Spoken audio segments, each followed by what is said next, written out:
Welcome to our video on how to prevent mites and lice in your Quaker parrot. If you're looking to keep your feathered friend healthy and happy, you've come to the right place.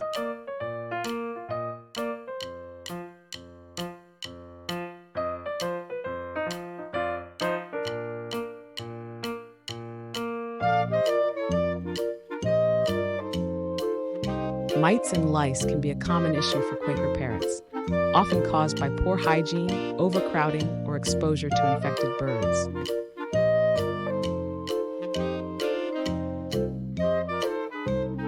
To prevent these pests, ensure your parrot's cage is clean, provide a balanced diet, and avoid contact with other birds that may be infested.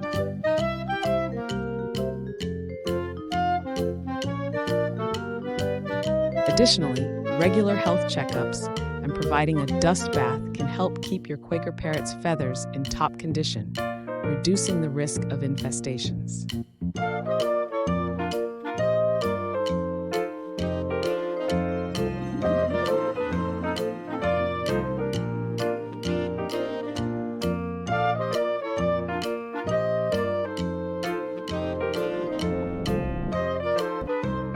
Thanks for watching. Don't forget to subscribe for more tips on keeping your Quaker parrot healthy and happy.